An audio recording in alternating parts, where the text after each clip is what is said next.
जय हिंद दोस्तों। आज हम लोग संधि पढ़ेंगे और संधि का ये पार्ट दूसरा है। एक पार्ट हम लोग पढ़ चुके हैं, ये कौन सा पार्ट है? ये दूसरा है। ठीक है ना। आज हम लोग पढ़ेंगे स्वर संधि के भेद। क्या पढ़ेंगे? स्वर संधि के भेद। कितने भेद होते हैं? 5 भेद होते हैं। ठीक है ना। कौन कौन से होते हैं? दीर्घ स्वर संधि,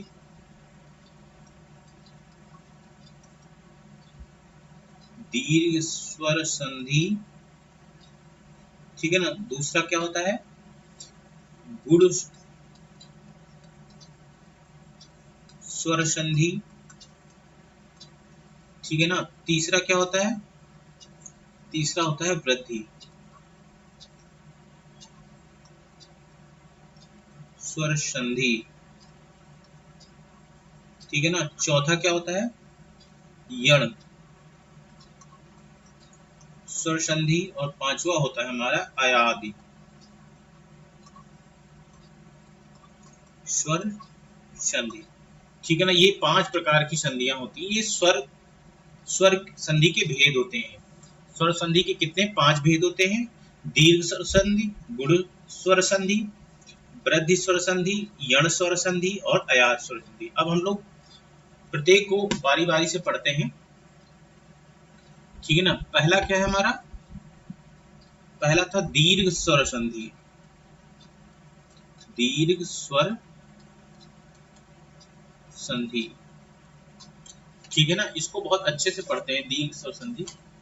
और देखो इसके क्या है, दीर्घ स्वर संधि के कुछ फैक्ट जान लीजिए।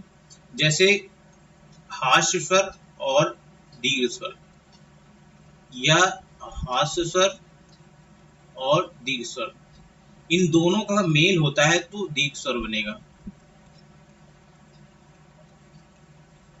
ठीक है। छोटी ई या बड़ी ई प्लस छोटी ई या बड़ी ई, इन दोनों का मेल होगा तो क्या बनेगा? बड़ी ई बनेगा। ये भी दीर्घ स्वर संधि। दीर्घ स्वर है तो दीर्घ स्वर संधि हो जाएगा। छोटा ऊ या बड़ा ऊ प्लस छोटा ऊ या बड़ा ऊ, इन दोनों में से मिलेगा तो क्या बनेगा? बड़ा ऊ।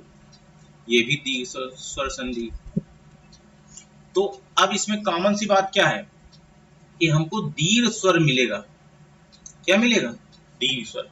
इधर मेल चाहे हास्य स्वर और हास्य स्वर का हो, या दीर्घ स्वर या दीर्घ स्वर का हो, लेकिन हमको प्राप्त क्या होगा? दीर्घ स्वर ही प्राप्त होगा। ठीक है ना। अब इसको हम लोग परिभाषा में लिख लेते हैं। यदि आ ऑब्लिक या बड़ा आ समान स्वर आ ऑब्लिक बड़ा आ, हास्य स्वर ऑब्लिक दीर्घ स्वर ही आ जाए तो दीर्घ आ हो जाता है।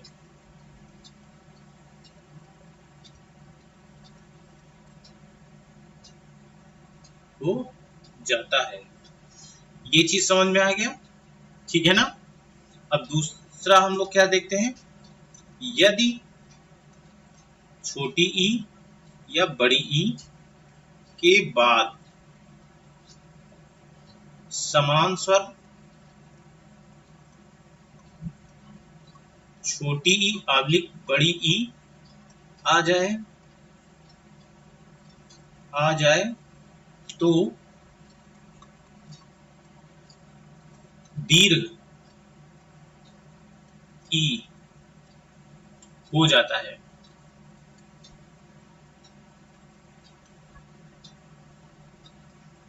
ये चीज समझ में आ गया। अब तीसरा है, यदि छोटा ऊ या बड़ा ऊ के बाद समान स्वर छोटा ऊ ऑब्लिक बड़ा ऊ आ जाए तो बड़ा ऊ हो जाता है। मतलब जो चीज यहां पर हम लोगों ने समझा है वही चीज अब परिभाषा में नीचे लिख दिया गया है। तो आप इन पॉइंटों को ये पूरा नोट कर लेना, समझने में आसानी होगी, ठीक है ना। अब हम लोग कुछ महत्वपूर्ण शब्द देखते हैं, शब्दकोश देखते हैं संधि से संबंधित, ठीक है ना। पहला क्या है, देव धन अर्चन, ठीक है ना। अब देखो इसमें वा के साथ हलंत लगा प्लस छोटा आ है, और ये क्या है, छोटा आ। तो यहाँ पर छोटा आ, यहाँ पर छोटा, मिलके क्या हो जाएगा, मिलके हो जाएगा बड़ा आ, ठीक है ना। तो ये शब्द क्या बन जाएगा, ये शब्द बन जाएगा देवार्चन, ठीक है ना, देवार्चन,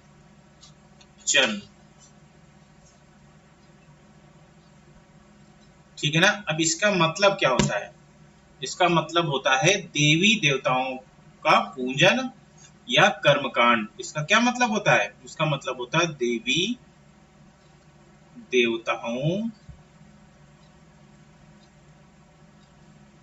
का पूजन या कर्मकांड होता है। देखिए एक एक शब्द जब आप लोग पढ़ते हैं हिंदी का तो उसका मतलब जरूर दिमाग में रखिए, इससे आपका शब्दकोश मजबूत होगा और हिंदी सरल होती जाएगी, ठीक ना। जैसे यहाँ पर देव धन अर्चन, देव मीन्स भगवान, ठीक है ना, अर्चन मीन्स पूजा करना, ठीक है ना। तो देवार्चन देवी देवताओं की पूजन करना या पूजा या कर्मकांड, ठीक है ना। तो ये तरीका होता है पढ़ने का, ठीक है ना। दूसरा देखिए, दूसरा शब्द क्या है, सत्य धन आग्रह, ठीक है ना। अब देखो यहाँ पर क्या है, आ छुपा हुआ है, ठीक है ना। इसको अगर हम या हलंत और प्लस आ करते हैं तो यहाँ पर आ छुपा हुआ है, यहाँ पर क्या है, बड़ा आ है। तो इन दोनों का जब मेल होगा तो क्या हो जाएगा, बड़ा आ हो जाएगा। तो यहाँ पर क्या हो जाएगा हमारा, यहाँ पर सत्याग्रह हो जाए, सत्य धन आग्रह, ठीक है ना। सत्य के लिए जो आग्रह किया जाए, ठीक है ना, उसे क्या कहते हैं, सत्याग्रह, सत्याग्रह बोलते हैं। क्या हो जाएगा, सत्याग्रह। इसका मतलब क्या हो जाएगा, सत्य का आग्रह, सत्य का आग्रह, ठीक है ना। किसी सत्य या न्यायपूर्ण पक्ष के लिए किया गया शांतिपूर्वक आग्रह, ठीक है ना। इसका जो अर्थ होगा ना, किसी सत्य या न्यायपूर्ण पक्ष के लिए किया गया आग्रह। तीसरा है धर्म धन अर्थ। बताइए इसमें क्या होगा, कौन सी संधि होगी, इसमें दीर्घ स्वर संधि होगी।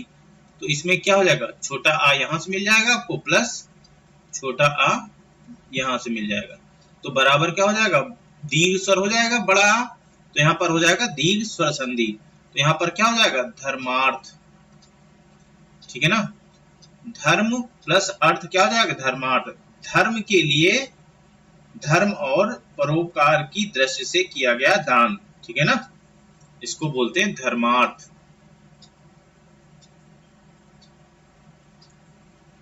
चौथा क्या है, चौथा है स्वधन अर्थी। ये सब क्वेश्चन आए हुए हैं, यहाँ पर वाह के साथ हलंत प्लस आ जुड़ा हुआ है और यहाँ पर छोटा आ, तो इन दोनों को मिलके हो जाएगा बड़ा आ, ठीक है ना। तो यहाँ पर क्या हो जाएगा, अब यहाँ पर ये बड़ा आ जुड़ गया, स्वार्थी हो जाएगा, ठीक है। स्वार्थी ये कैसा शब्द है, ये विशेषण शब्द है, ठीक है ना। अब इसका मतलब क्या होता है, केवल अपने स्वार्थ की सिद्धि को चाहने वाला, ठीक है ना, या खुद गर्ज बोलते हैं, तो ये इसका अर्थ हुआ, ठीक है ना। तो ये दीर्घ स्वर संधि के उदाहरण है। कैसे पहचानोगे ये चीज मैं पूरा एक एक करके बता रहा हूं, इनको आप समझिए, ऐसे ही पढ़िए, कोई संधि का क्वेश्चन आपका फंसेगा नहीं, ठीक है ना। हम लोग पांचवा देखते हैं, वीर धन अंगना, ठीक है ना। देखो यहाँ पर रा के साथ में छोटा आ है प्लस यहाँ पर आ है, ठीक है ना। तो इन दोनों का मिलके क्या हो जाएगा, बड़ा आ हो जाएगा। तो देखो वीरांगना, ठीक है ना। इन यहाँ पर ये इसका लोप हो जाएगा और यहाँ पर छोटा आ मिलके बन जाएगा बड़ा, तो यहाँ पर आर के बाद में बड़ा आ की मात्रा लगेगी, वीरांगना हो जाएगा, ठीक है ना। वीरांगना क्या है, वह स्त्री जो वीरतापूर्ण काम करे। इसका अर्थ क्या होता है, वह स्त्री जो वीरतापूर्ण काम करे उसे क्या बोलते हैं, वीरांगना बोलते हैं। तो ये दीर्घ स्वर संधि के उदाहरण हैं, मैं एक एक करके समझा रहा हूं, इसको आप बहुत अच्छे से समझिएगा। जैसे हो गया मत धन अनुसार, ठीक है। अब देखो इसमें छोटा आ छुपा हुआ है, ता हलंत हो जाएगा, तो इसमें छोटा आ छुपा हुआ, ये भी छोटा आ है, ठीक है ना। तो इन दोनों को जब मेल कराएंगे तो क्या हो जाएगा, बड़ा आ हो जाएगा। अब बड़ा आ हो जाएगा तो यहाँ पर क्या हो जाएगा, मतानुसार हो जाएगा, क्या हो जाएगा, मतानुसार, ठीक है ना। मतानुसार क्या है, ये क्रिया विशेषण है, क्रिया विशेषण शब्द है, ठीक है ना। इसका मतलब क्या होता है, इसका मतलब होता है मत के अनुसार, मत के अनुसार, ठीक है ना। एक एक शब्द को अच्छे से समझिए, ठीक है ना, ये एग्जाम में कभी भूलेंगे नहीं अगर इस तरह पढ़ेंगे, ठीक है ना। सातवां हम लोग देख लेते हैं, सातवां क्या है, देवधन आलय। तो यहाँ पर छोटा आ छुपा हुआ है और यहाँ पर क्या हमारा बड़ा आ है। अब छोटा आ और बड़ा आ मिलके क्या हो जाएगा, बड़ा आ हो जाएगा, तो क्या हो जाएगा, देवालय हो जाएगा,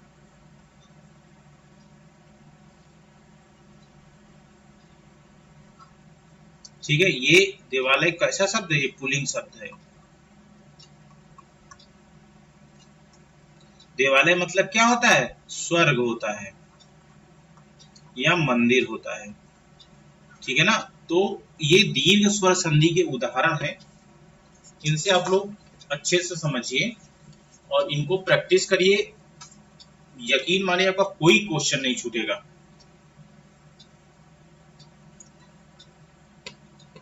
हम लोग सातवां देखते हैं, नेक्स्ट नौ धन आगत। तो देखो यहाँ पर क्या छुपा हुआ है, छोटा आ छुपा हुआ है प्लस यहाँ पर क्या, बड़ा आ, ठीक है, हो जाएगा हमारा बड़ा आ हो जाएगा। तो यहाँ पर जब हम इसकी संधि करेंगे तो नवागत हो जाएगा, नवागत।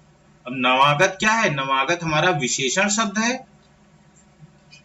ठीक है ना। और इसका मतलब क्या होता है, नया आया हुआ, नया आया हुआ। अब इसमें क्या है, नवागत में कौन सी संधि है, स्वर संधि है, ठीक है ना। दो स्वरों का मेल हो रहा है और जब दीर्घ स्वर प्राप्त होता है तो वहां पर क्या हो जाता है, दीर्घ स्वर संधि हो जाती है। आठवां है परीक्षा प्लस अर्थी, ठीक है ना। अब देखो यहाँ पर क्या है, बड़ा आ है प्लस यहाँ पर क्या है, छोटा आ है, ठीक है ना। अब इनका मेल होगा, इनका मेल होगा तो क्या हो जाएगा, बड़ा दीर्घ स्वर संधि आ जाएगा। तो दीर्घ स्वर संधि आ जाएगा तो दीर्घ स्वर संधि का उदाहरण हो गया ये। तो ये क्या हो जाएगा, परीक्षार्थी हो जाएगा, ठीक है ना। इसका क्या मतलब होता है, इसका मतलब होता है परीक्षा देने वाला,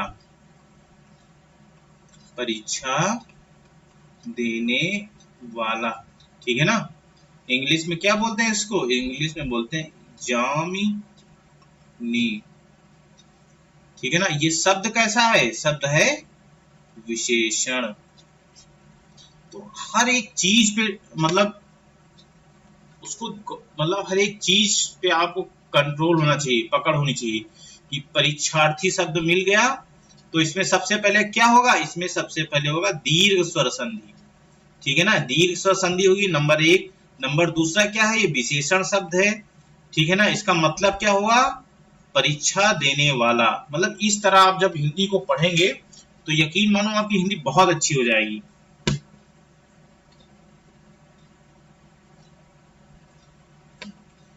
नवा क्वेश्चन, नवा एग्जाम्पल, सीमा धन अंत।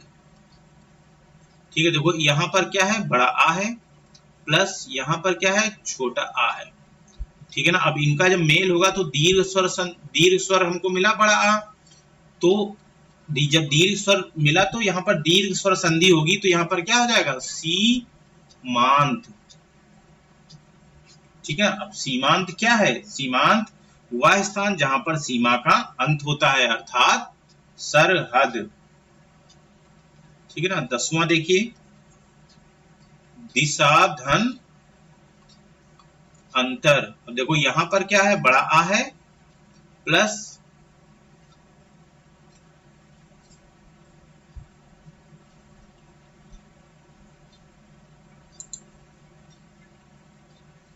चला गया, प्लस यहाँ पर क्या है, हमारा छोटा आ है। ठीक है ना, ये छोटा आ है। अब दोनों का जब संधि होगी तो बड़ा दीर्घ स्वर संधि मिल जाएगी, दीर्घ स्वर मिल जाएगा, तो इन दोनों में क्या होगा, दीर्घ स्वर संधि होगी। तो यहाँ पर क्या हो जाएगा, दिशा धन अंतर के क्या हो जाएगा, दिशांतर हो जाएगा। ठीक है ना, ये पुल्लिंग शब्द है और इसका अर्थ क्या होगा, दूसरा देश या प्रदेश या भौगोलिक यामोत्तर का व्रत या ग्रीनविच से गुजरने वाले भौगोलिक यामोत्तर व्रत के बीच का कोण। ठीक है ना, इसको इंग्लिश में बहुत अच्छा बोलते हैं, लॉन्गिट्यूड।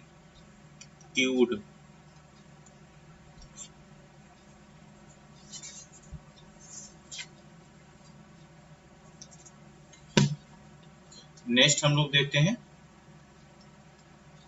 रेखा धन अंश। इसमें कौन सा होगा, इसमें दीर्घ स्वर संधि होगी। इसमें क्या हो जाएगा, ये बड़ा आ है, यहाँ पर छोटा आ। ठीक, इन दोनों का मेल होगा तो दीर्घ स्वर प्राप्त होगा। ठीक है, तो यहाँ पर क्या हो जाएगा, रेखांश हो जाएगा। ठीक है ना, मतलब देशांतर रेखा।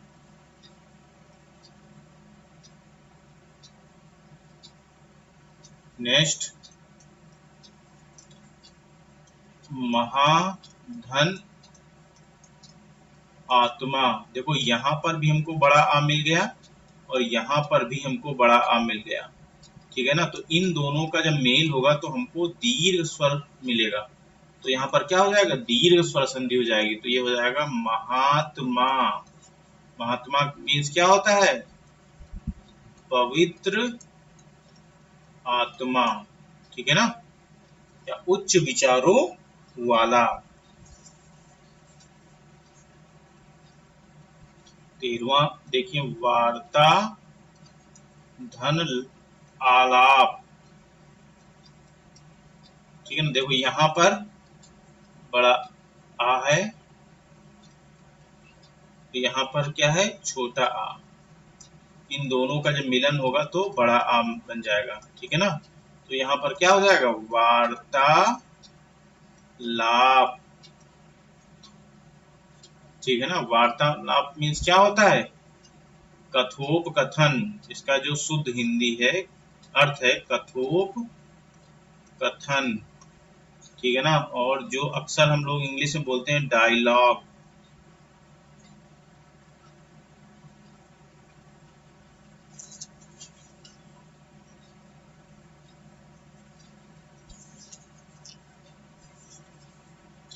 नेक्स्ट एग्जांपल देखते हैं हम लोग, महाधन आनंद। देखो इसमें भी हमको बड़ा आ मिल रहा है और इसमें भी हमको बड़ा आ मिल रहा है। ठीक है ना, तो यहाँ पर क्या हो जाएगा, इसमें बड़ा आ हो जाएगा, दीर्घ स्वर मिला हमको, तो इसमें क्या हो जाएगा, दीर्घ स्वर संधि होगी, तो इसमें हो जाएगा महा आनंद। महा आनंद, इसको दोबारा लिखते हैं, महाधन आनंद, महानंद हो जाएगा। ठीक है ना। महानंद मीन्स होता है हर्ष।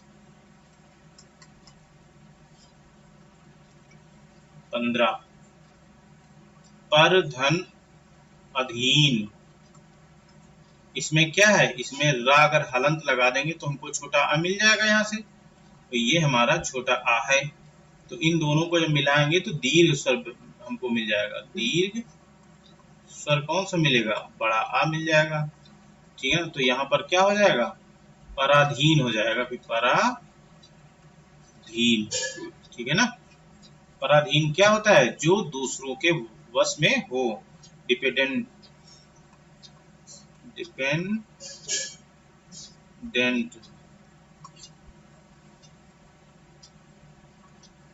16 हो जाएगा एग्जाम्पल, आग्नेय प्लस अस्त्र। यहाँ पर हमको छोटा आ मिल जाएगा और यहाँ पर भी हमको छोटा आ मिल जाएगा। इन दोनों को जब मेल कराएंगे तो यहाँ मिल जाएगा बड़ा आ। ठीक है ना। तो यहाँ पर क्या हो जाएगा, आग्नेयास्त्र।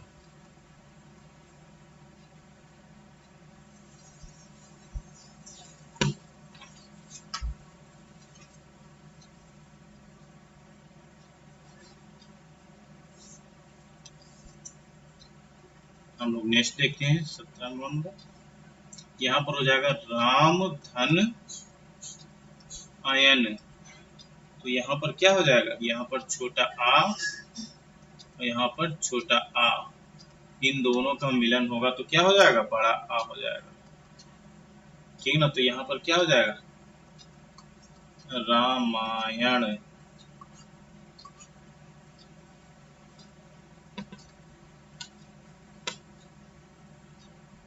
अठारहवां हो जाएगा गदा प्लस आघात। ठीक है। तो यहाँ पर हमारा हो जाएगा बड़ा आ, यहाँ पर हो जाएगा बड़ा आ। तो इन दोनों का मेल जब होगा तो हो जाएगा बड़ा आ। तो ये दीर्घ स्वर संधि का उदाहरण हो जाएगा। तो गदा घात। ठीक है, गदाघात हो जाएगा।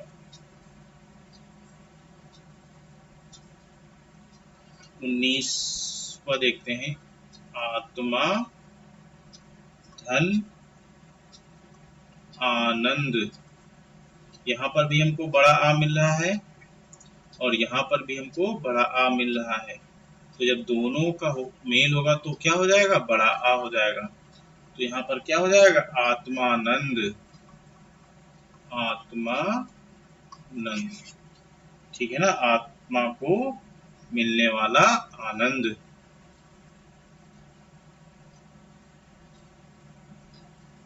नेक्स्ट, कदा धन अपि।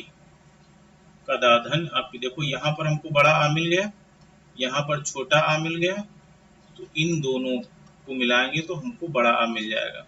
ठीक है ना। तो यहाँ पर क्या हो जाएगा,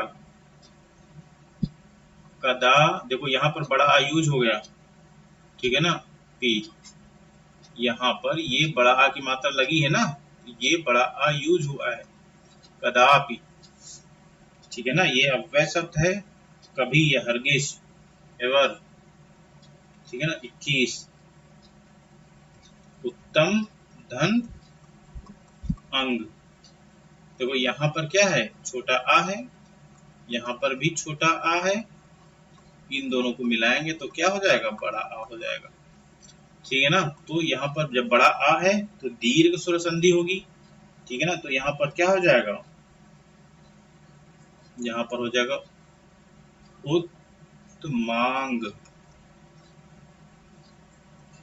ठीक है। देखो यहाँ पर जब हम बड़े आ का यूज कर रहे हैं, ठीक है ना, इस बड़े, उत्तमांग मीन्स क्या होता है, ज्यादातर इसको सिर बोलते हैं, सिर। ठीक है ना। या सर्वश्रेष्ठ अंग, सर्वश्रेष्ठ अंग। ठीक है ना। तो आज हम लोग ये 21 एग्जाम्पल देखते हैं।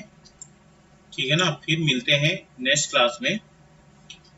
प्लीज लाइक करिए, सब्सक्राइब करिए और शेयर करिए। ये यूपी पेट और यूपी पुलिस के लिए बहुत ही इम्पोर्टेंट जो है क्लास है। और इसी तरह मैं पूरी संधि को मैं पढ़ाऊंगा, एक एक शब्द को अच्छे से समझा के, जिससे आप लोग पढ़ें और नोट जब बनाए तो आपको पूरा अच्छे से समझ में आ जाए। ठीक है ना। अगर इसमें कहीं कोई दिक्कत होती है तो प्लीज कमेंट जरूर करिएगा। ठीक है ना। मिलते हैं दोस्तों नेक्स्ट क्लास में। जय हिंद,